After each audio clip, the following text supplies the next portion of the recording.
Bitcoin ETFs did billions. They've already surpassed. If you just look at like the first month or the first 6 weeks, we're about week 7, I think. If you stack them up on any measurement, they blow everything away. At this point, you could probably find something in there like, oh, if we look at the first 2 weeks and we X out GBTC technically, and we adjust for inflation, technically the GLD actually was tied. Like there are ways to maybe find a spot in the 7 weeks where it wasn't earth shattering. But if you go 1 week, 1 day, 4 weeks, 6 weeks, 7 weeks, you look at volume, assets, flows, post GBTC, extra, whatever you want to do, you're going to find they blow away every other new launch record. It's getting to the point now, and I just told you that I'm looking at the most ETFs traded. Right. This is out of 3,400. IBIT is 7th. This is right up there with SPY, QQQ, IWM. These things have been around for 25 years. Right. This thing's 7 weeks old. I've never seen an ETF go right up to the top 10 like that in this sort of a time. So, and I think GBTC is in the top 30 and Fidelity is 38. I mean, if you added them together, they'd probably be like the 4th biggest most traded. And if you're the 4th most traded ETF, it puts you around number 8 in terms of all equities. So if you combined all the trading in the Bitcoin ETFs, in fact, I'll do that right now, you're looking at something like, let's say we'll call it trading about as much as Apple. Wow. That's a lot, right? So this is volume, and I get it. Some coiners are like, oh, you talk about the volume, but it doesn't necessarily mean the flows are the same. And I get that. Only a portion of volume converts into flows.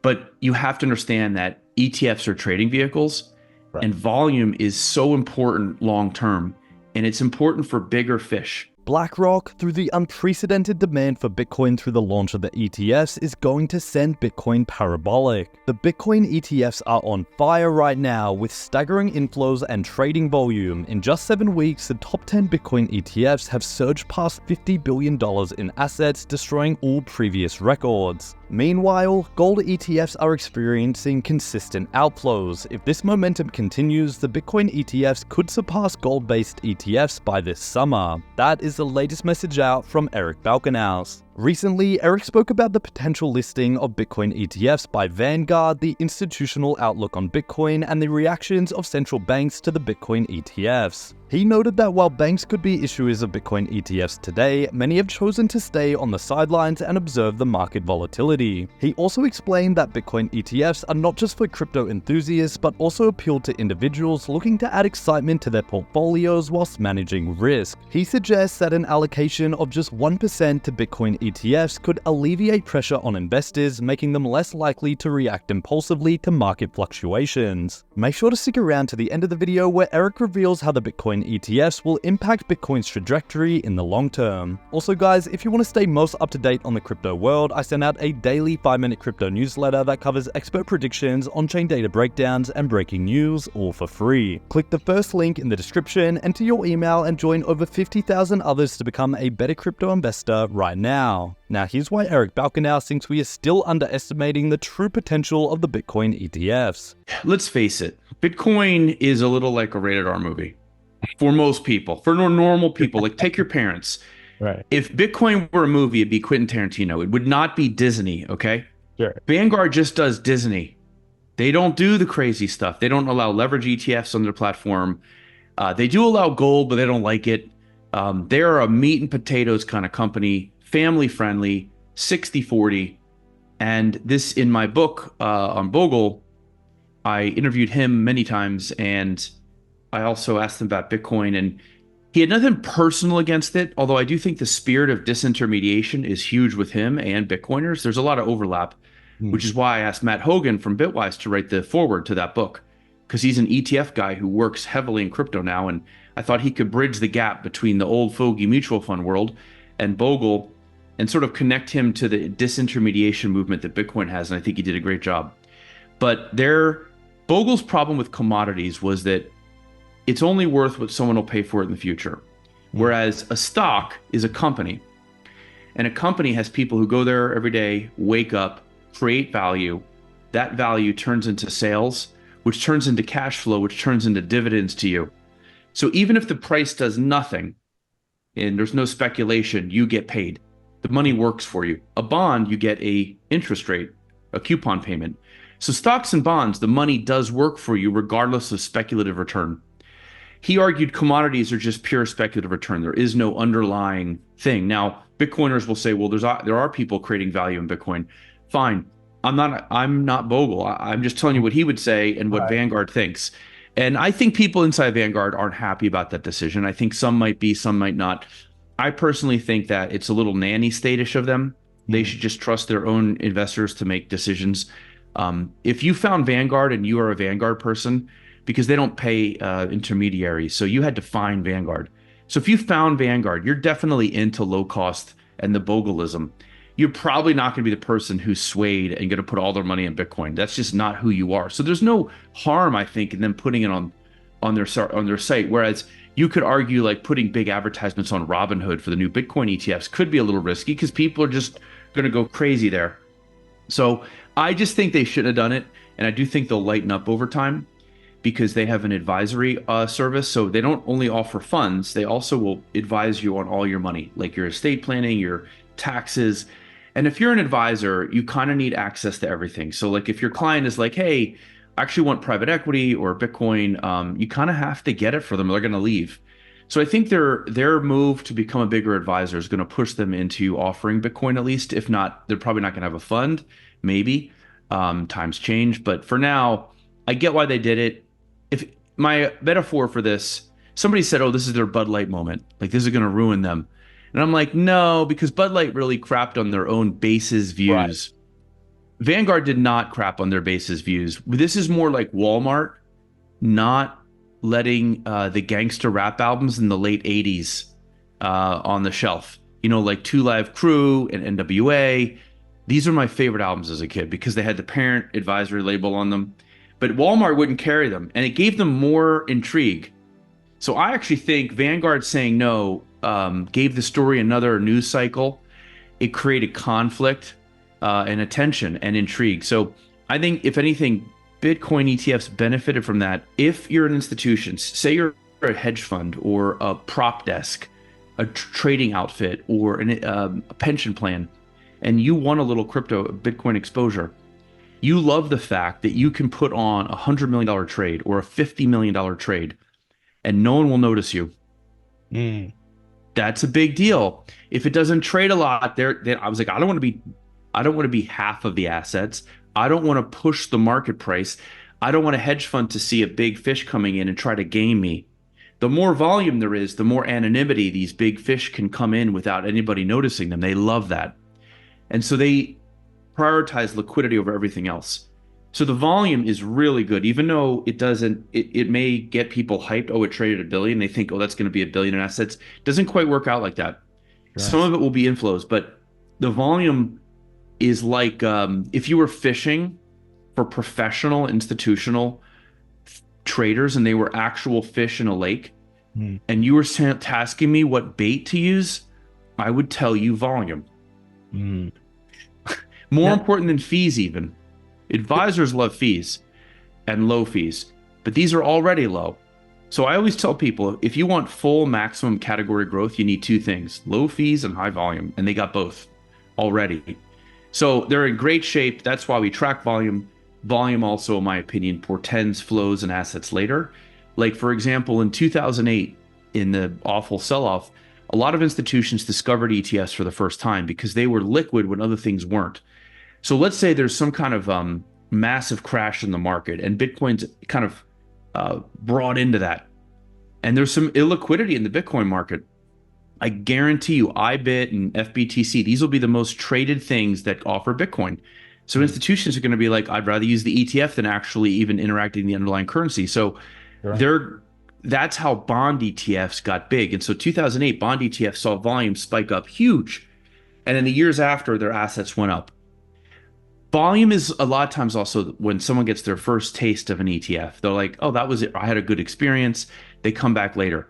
It doesn't always translate immediately that night. So, but volume is, again, it's like measuring frequency or popularity over time, that volume does convert into assets. So to me, it's the leading indicator of a category's asset growth. You know, the guy who runs JP Morgan's ETF business, he said never say never, but he also said they're happy to sit this out and just watch all the craziness. So I think what it means, though, is that if banks are allowed to handle Bitcoin, it means they can be part of the ecosystem more. And the reason they were interested to be part of the ecosystem after the launch was they were like, wow, this is bigger than I thought it was going to be. You have to understand, many people wrote this off. Even really smart people. There's this one guy who used to work at Morningstar who's like one of the smartest ETF analysts that you'll ever meet. He's into the crypto space now, actually. And his predictions were so low, and I was higher, but they like were 10 times higher than mine, and his was like way down here. So a lot of people just thought, this is all about nothing. All this approval watching, it's going to come out and it's going to be like, there'll be like a couple 100 million, but who's really the audience? Most of them, I think, underrated the power of the ETF. You know, somebody the other day said, you know, if you want to spend less money, stop shopping at Amazon and just go and get everything physically, because everything else, just the lack of friction makes you buy more. Yeah, that's the ETF. So the ETF is so good that you could put like dog shit in it, and it would probably sell a little bit of dog shit. Right. I think Bitcoin obviously has a real market, and I say that facetiously. There have been ETFs that flopped, no doubt, but the demand is probably even somewhat generated by the fact that it's now so convenient, easy. It's in a trusted wrapper, right, SEC approved, and it's with these big brands that everybody knows and loves that have been around for like dozens of years. In Fidelity's case, like, I don't know, what, 100 years? So like, this is a big deal for professionals, conservative people, older people. Like I said, I think that the Bitcoin ETFs are not for crypto people, they're for their parents. But their parents have a trillion times more money than them. So I was actually looking at, there's $157 trillion in wealth in the United States. The boomers and the silver generation have like 102 trillion of the 157. So they have the vast majority of all the money. And so even if a tiny, tiny sliver of that is like, yeah, you know, I heard my kids talking about it, or I don't want to kick myself in 10 years if this thing does go crazy, even if I don't understand it, that's a logical thought. And so I think that's what people underestimated, was the buying the Bitcoin ETF as a way to have a little fun on top of your boring 60-40, and the potential future FOMO cure. People know themselves. They even though they love their 60-40 and their Vanguard, they also like sometimes see something happen and they're like, they don't want to miss out. And they think they feel with Bitcoin, I don't understand it, or I even think it's a scam, but I don't want to be like feeling like an asshole 20 years down the road when it's $1 million and I could have just put a little in my account. So I think like future FOMO cure is an underrated thing. And the other thing is the idea that there's way less pressure when you're talking about the hot sauce part of your portfolio for a boomer. They're not going all in. They'd put 1%. And like, you know, okay, it flames out. This is not the money that counts. This isn't my beach house. This isn't my kids' money. Right. This is just a little flyer on something that just in case it goes up, you know. So there's just a lot less pressure. And if something's volatile and speculative as Bitcoin is, the fact that it's only 1%, you can stomach that volatility much better than if it were the whole thing. And so I believe that Vanguard in the core has actually done wonders for people's behavior with the crazy stuff. Look at ARK. ARK was used as a 1% allocation. Yeah. Hardly saw any outflows when it went down 80%. In the old days, they would have seen all the people left. But because ARK was simply a little hot sauce add-on, people were like, yeah, okay, I get it. You know, Kathy's stuff is volatile, but I still think she has a vision of the future that could come true. And plus, it's only 1%. Who cares? So people are less likely to act. That's why this thesis I see on Twitter about this, all traders and weak hands. I would think the opposite. I think the Bitcoin ETFs are going to be much stronger hands than people think. Not necessarily because the people are strong. It's that Vanguard and the core has made them strong. And that's all that's underappreciated. But again, as a guy who lived in this book and the other book, I feel somewhat trained to make this assessment. And when I talk to people and actually interact with them, anecdotally, that's what I hear. And then I look at the flows, and in these sell-offs, you just don't see money coming out of thematic ETFs or ARK ETFs. So the stuff that's used in the hot sauce bucket doesn't necessarily, people don't leave when there's a downturn. Some will, and IBIT in particular could be like the GLD, where it's traded so much, where you do have these institutions who are using it in all kinds of different ways. And the flows might be like this. But over net time, you probably see an increase. That's what's happened with GLD, with treasury ETFs. But there will be one that gets, I think, more sensitive to price. But like a Fidelity one or some of the other ones that are long-term holders, I doubt you'll see people running for the hills in a sell-off. A little, but it's not like, I just don't, that's my take. And so the strong hands theory is also part of why people underrated the growth or the asset potential, in my opinion. But I'll be honest, I even underrated it a little bit. Where we are now, I thought there'd be 10 to 15 billion in flows after the first year. So we're already at 6. So we're essentially halfway to where my middle point is, and it's only been 2 months. My prediction's probably dead in the water, but I'm happy to be low. I think we've been so optimistic on approval. We were optimistic on how these would be bigger than people think. Like, we've been largely bullish the whole time, that I think we'll get a pass for being a little under bullish, but we weren't like haters bearish. 10 to 15 billion is a legit category starter. GLD was probably, I think GLD's first year was like $1.5 billion. So you can see why 10 to 15 is pretty optimistic, but the 6 billion I think is pretty shocking. In the first 2 months, or it's not even been 2 months, 7 weeks. So there's Eric Balchunas with his take on the explosive growth of the Bitcoin ETFs and their impact on the investment landscape. As we navigate through these insights, it becomes clear that the Bitcoin ETFs are not just a passing trend, but a significant addition to investment portfolios, offering both excitement and stability to investors of all backgrounds. With Eric's guidance, we're better equipped to understand the dynamics driving this unprecedented market phenomenon and its potential implications on the future of finance.